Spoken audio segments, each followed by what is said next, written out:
Sup everybody, this is Karak with ACG, and once again it's my continuing mission to bring you reviews that aren't 2 minutes long or filled with sponsored bullcrap. Age of Wonders Planetfall. This is another game in the Age of Wonders series, a series that's so heavily lived in the average zone for most of its titles that in many top 10 lists, it doesn't even get a mention, holding up the middle ground, like it was asked what its favorite number was between 1 and 100, and it just shrugged and thought, I don't know, 70 or 80? But if you're a fan of 4X games, you've had to have run into them before, and like them or hate them, they tried to do things a bit differently. Let's see if Age of Wonders Planetfall is the same thing, just encased in a shiny new thematic layer of futuristic stylings, or if it truly is something new that maybe offers another X, just, to confuse the genre titling even more. Age of Wonders Planetfall comes out August 6th on PC, Xbox, and PS4 for $59.99. Now, I was informed this will not be Paradox's first Game Pass title, so as of yet, it's not on Game Pass, on PC, or Xbox. If they change that, I'll notate it in the comment on the review. As always, if you like the video, please subscribe, it does help the channel. So here's my review for Age of Wonders Planetfall. Space Dwarves versus Dinosaur Riding Amazons, Slavery versus Happiness, and you versus pretty much everybody else.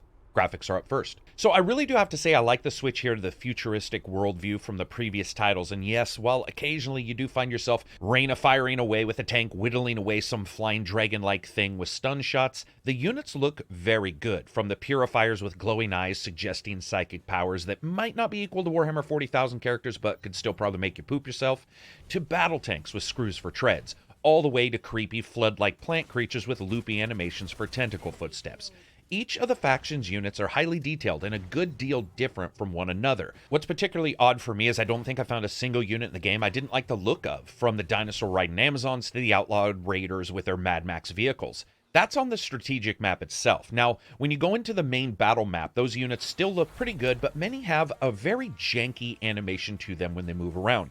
Explosions, gunfire, dragonfire, Uri Geller psychic moments, and otherwise in the battle stages look okay to great, it just depends. The only real caveat here is that some of the locations themselves when you go into the battle map do not look very good. For example, the water-based battle maps look decidedly last gen with just a basic blue water texture, and even some of the more natural-based battles and town locations, while set up to offer a strategic thought process, have a tendency to look a little bit splotchy in some of their designs, while others look really organic, and most of the time that's just depending on what area you're going to be in. Main leader creations also are very robust and have cool animations and just overall design stylings that I really did like the look of, and they reminded me a bit of Star Wars Knights of the Old Republic when it comes to character generation, and that's a good thing. There's a thick colored look to all of the characters. When it comes to the HUD though, this is not great. It is really cluttered, and a couple places that look like they should show data are notoriously absent, especially if something you might want to track. You can scale it smaller or larger as you desire, and this might be a concession to making this all work on consoles, and it does, but it's really missing the polish of some of the Civ titles, for instance, with a couple places where decisions that need to be made or information is needed require the gamer to jump into a nested doll kind of fashion for that extra data. I did not like that at all. All that is going to bring us to performance on this thing. Now, I didn't get a chance to play the console version, so this is on the PC, and a selection of graphics options, from scaling resolution to a couple settings for textures, interface, levels of detail, and so on, as well as the ability to turn on more advanced features, or turn them off if you want, and that's good, because I cannot say the performance is great, because it is not. It's surprisingly not. First, the game can look really detailed and really fantastic, but with a current i7 and a 2080 Ti, it did not come close to 60 FPS on Ultra, and on high, still couldn't do that even on medium settings. This is not a case of future-proofing. This is actually a case of some optimizations that need to be done. The only way to get to 60 FPS was to drop the resolution, or, of course, drop the resolution scaling. As this is prior to release, I will say that a performance patch could easily fix some of this, but for now, it's solidly mediocre when it comes to performance. Luckily, the battle map locations run a bit better than the strategic map at times, which does see it climb up in the FPS counter, but it's very hard to applaud performance like this. It's also interesting to note just how many of the options require a full restart of the game to switch them, which will be particularly cumbersome and troublesome for those with anything less than, say, a 1080 or a 1070 who are trying to mini-max their settings and get a good FPS. Of course, FPS on a title like this may not be super important for you. As a package, I will say this. There's a lot to like with Age of Wonders Planetfall, from design to the overall color use, as I said before, and that grand sense of artistic theme. This is a big jump for me from their original titles. However, poor performance and that HUD really do bring this down for me, especially because the game that we're actually seeing, I just don't see that those should occur. And that brings us to sound, music, and voice.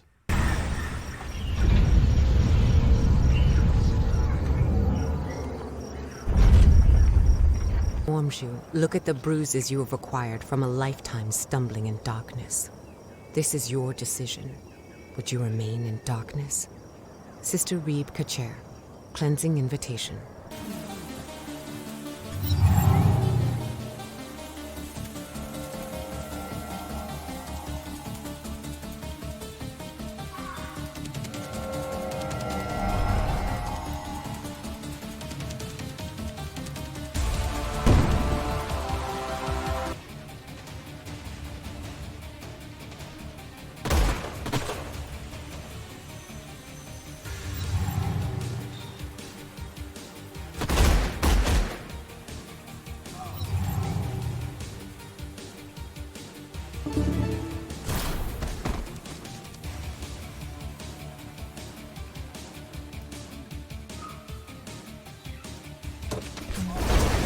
And today, it's straight up sound first. So, like with so many Age of Wonders games in the past, it's like a title hinged on the precipice of success and then just leaps off into the chasm of self-destruction with technical issues. First, the good. The ambient elements in the overworld map work really well, with wind blowing, birds chirping, and crickets cricketing, cities being erected, with a massive crack of earth being busted through as your alien race single-handedly destroys a mile worth of real estate just to erect a forward base. That feeling of massiveness really comes through there. But here it actually falls apart technically in some of the battles. Most of the weapons, unique and more mundane, offer a nice detailed sound sample or a nice thump to them when zoomed in, and it never gets old watching a tank stun round slam into an enemy leader's face. They still, though, don't offer a unique tonal range, which, interestingly enough, is a complaint that's lodged itself like a friggin' tick into the Age of Wonders games since their inception. Sadly, many times this is also made worse by a very short distance sound cutoff for some sounds, relegating enemies just a bit away from the camera into ninjas, as many of their effects and abilities and weapons initiate without any sounds at all. This could be fixed with a patch, but it really removes some of that cacophony of chaos you get in bigger battles in some of these games. It's not terrible, but it certainly is noticeable. One thing to remember is the game does have an auto-resolve button for battles, so many gamers may think, I don't want to dive into some of these battles. The game's reliance, though, on the skills list that would make 2nd edition D&D fans sit up and beg for buttermilk means that you might miss some of the cooler and more detailed attacks. And no, I am not lying. Decking out a higher-level army leader in this game is one of the few that is just incredibly rewarding, even in almost daunting ways, with the different attacks and weapons and mod choices. I'll get to that in the gameplay section. Overall, I'd say the soundscape is average to good, with a couple technical hurdles pulling it down. And that'll bring us to music. So I like this. It doesn't get in the way, and no one's going to magically think they've got Chopin and resurrected him here to lay down a wicked symphony, especially when your space dwarves decide to put on a cybernetic Gimli suit in the field against an oncoming force of praying mantises that, for all intents and purposes, look like they rolled around in a computer recycling plant. Both symphonic as well as more electrical laid-down tracks and a more slower-length ambient tracks that sit there sometimes and play out offer you a varied musical atmosphere. I think some gamers are going to notice that there's large times in your overland map where there's no music. This was a bit off-putting at first, but again, the ambient sounds that I mentioned before actually help alleviate those moments. However, all that being said, I think it's pretty good. It's just nothing that's going to really stand out. And lastly, in this audio trilogy, we're going to talk about voice a bit. There isn't a ton. It's not friggin' Twitch sings, but from the openings where each commander is given their mission to the various levels of technology you rise through in the tech trees, with each one doled out by who's who of alien and not so alien speakers with their own sayings and unique one-liners, I really dug it. Nothing at all jumped out as being poor, and while once again maybe not at the level of the pomp and ceremony of some of the other premier 4X titles, it's still pretty damn good.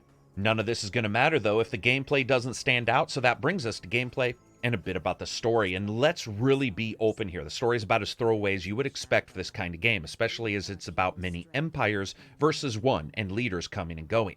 It involves a galactic civilization that's fallen on hard times. Thousands of years have passed since a cataclysm that shattered the Star Union, and now you have found the means to travel to other planets again. So of course the first thing you do is suit up, meet all your friends by landing on their planets, and then mercilessly try to beat the crap out of them as you build your own empire by stealing their stuff, rampaging through the native races that live there, and then pretend to be the good guy if they gang up on you in the later game. And that's about it.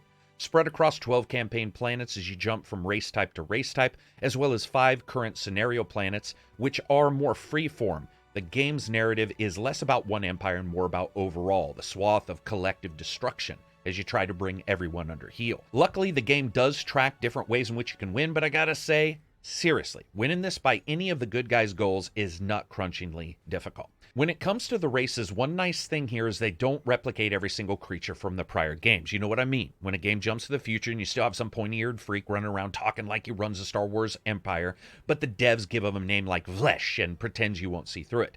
There is one caveat to this, and that's the space dwarves, who show up armed and in charge, 3.5-foot walking thresher sharks with guns that have the exact attitude you'd expect from a spacefaring race that spends the entirety of their lives staring at the ball sacks of all the races they met. But regardless of that, cyborgs, space amazons, trade empires, pissed-off dwarves, praying mantises, and more, they all offer something unique to the campaign.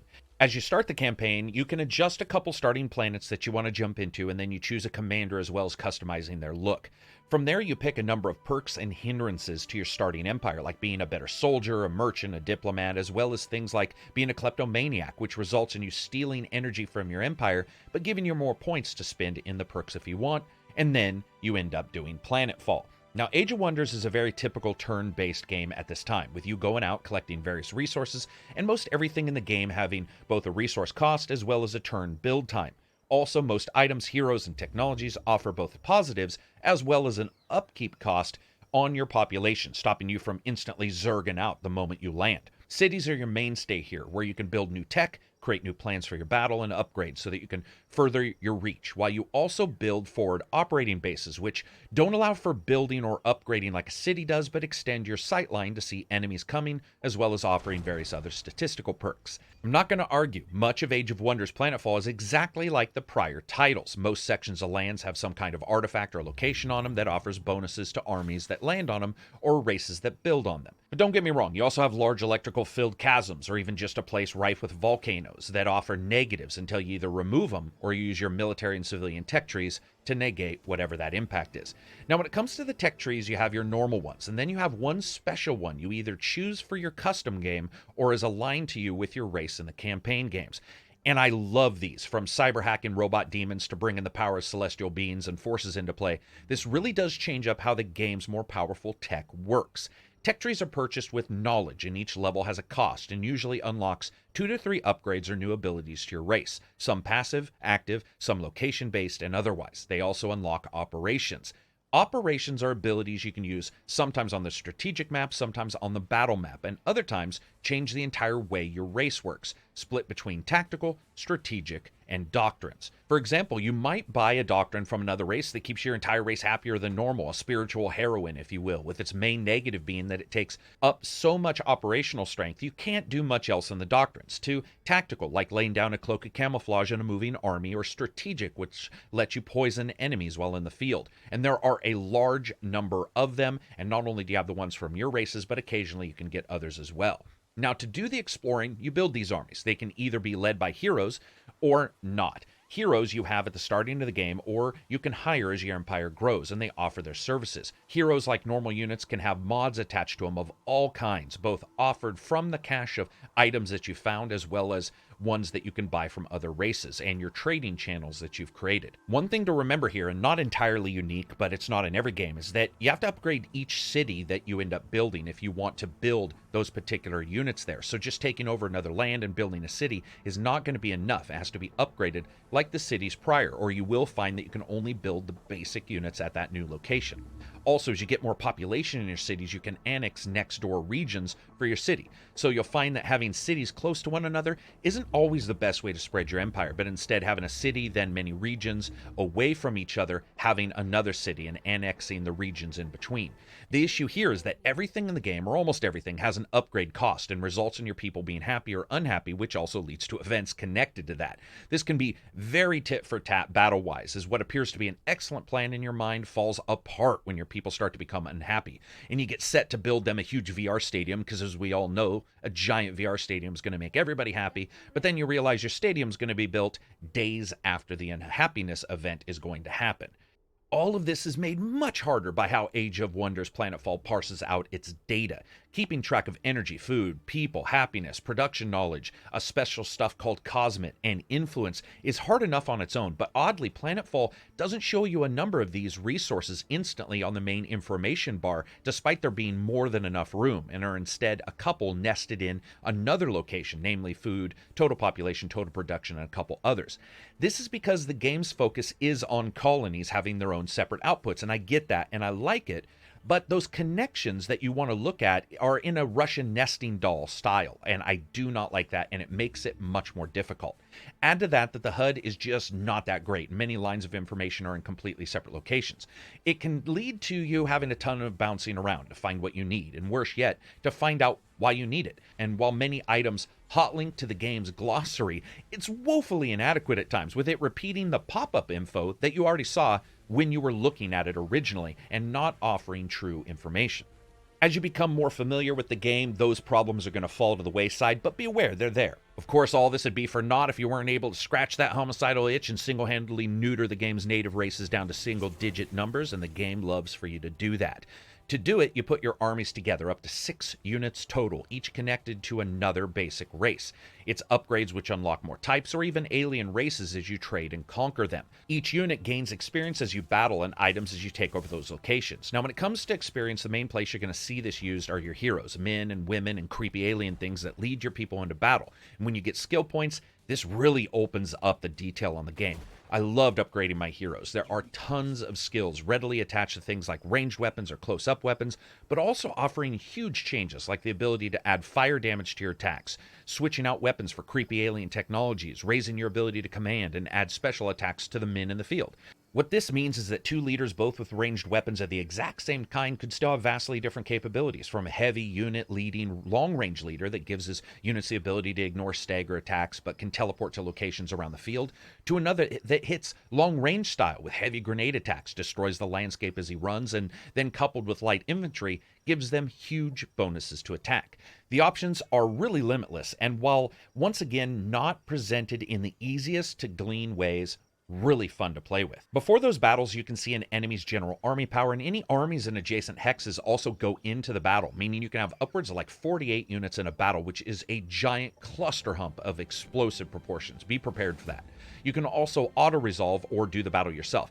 When it comes to auto-resolve, their success really depends on the difficulty of the AI you choose to fight. On very easy, it seems weighted much on your side. Easy is a little bit less than even, while normal is even, and from up there you will probably need to lead every battle yourself. This is reflected narratively by your leaders and units having so many skills that they can employ.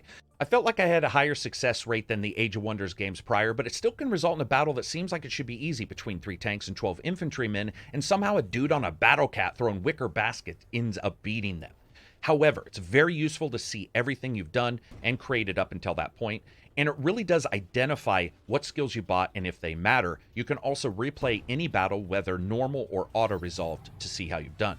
Also, the game has added some cool strategic elements, like the ability to stagger opponents with hard hits that makes them very susceptible to attacks, and then you add in tons of cover, flanking systems, and more. It's really good. Now, all this sounds a bit like it's focused on combat, and let me tell you why, because diplomacy is like your shitty uncle. Sometimes it works, but mostly it just makes sounds like it's gonna. You have a diplomacy screen allowing for you to take various actions with other races you've fully met and see others that you've just found on the planet, but not fully ended up engaging with. You can flirt around, giving them a thumbs up kind of action that costs influence points, or you can send them various resources as well as do some overt trading.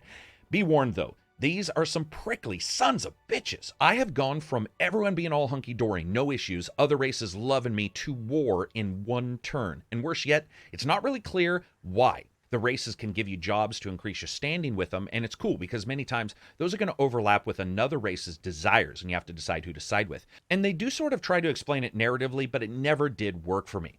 It is a sign of the times, though. Getting any race to sign a defensive pact or an alliance was insanely difficult, regardless of the difficulty. Not impossible, but many times not incredibly worth it either, especially as they seem to break them with impunity. And yes, going to war without a reason has some negatives, but they almost never outweigh the strategic positive. Now, it's not particularly broken, it is just very difficult to keep peace, so be aware of that. Now, when it comes to multiplayer, this can be done in normal turn-based as well as simultaneous turns, and supports 12 people with all the details of the game's worlds and starting power being able to be chosen from the start.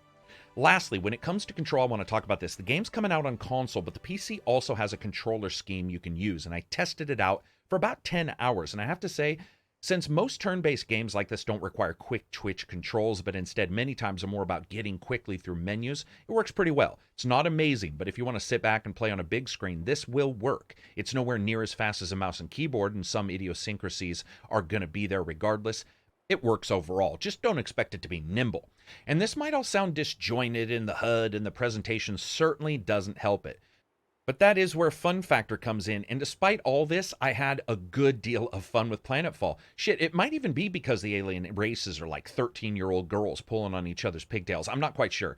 But I think most of it I could identify as the incredible variety in armies and skills, making my own variants of units and saving them and rampaging across enemy lands, testing my mettle against a large number of enemies, finding new regions to explore, and then sprinting home when a friend suddenly became an enemy and just started eating up my land like a digital version of Joey Chestnut, where my cities were huge succulent hot dogs for them to inhale. But there is something wonderfully enjoyable about Planetfall, even during the bad times. Even during the times I fought that HUD, I still ended up enjoying it. I still ended up loving some of the tech trees and the way some of those technologies ended up playing out. I loved that every single time, no matter who I met, there was going to be a different army makeup for me, because it would be my normal race's armies as well as anybody I had met and traded with and got some of their armies as well. Some very cool times there. Also, if you pick a massive planet, trust me, that thing is massive. Perfect use of the word. So as you guys know, I rate games on a buy, wait for sale, rent, or never touch again rating scale. On PC, rent is replaced with a deep, deep sale if I give that review score. This is easily a wait for a sale. It needs to be shored up on the performance side for sure. It needs to have some fixes and some entries to that HUD fixed. It needs some more data in its glossary. And despite all of the fun I had and the various themes and the different races that I was able to build and the different armies, it still always hid more information than I would have liked, and it made it a bit obscure. Additionally, the diplomacy system, while it works, I don't want to say it's broken, because it's not. The difference between them loving you and them hating you is nothing more than a single turn. So anyway, that's it for me. I hope you guys liked the video. If you did, give it a thumbs up. If you didn't, give it a thumbs down. Check out Reddit or Facebook or Twitter. And as always, you can become a patron on my Patreon website. Guys, with the demonetization absolutely destroying YouTube for everybody, including myself, where all of these videos get demonetized, Patreon is the way to continue to do this. And as you guys know, I buy every single game, even if a developer gives me a code, so my hard-earned cash is on the line just like yours. I would love for you to stop by. Also, if you like the international podcasts, you can check me out on iTunes and Anchor and Spotify under the ACG Podcast. You'll see us pop up there. That kind of support definitely helps. Anyway, that's it for me. Peace out and enjoy the rest of your week.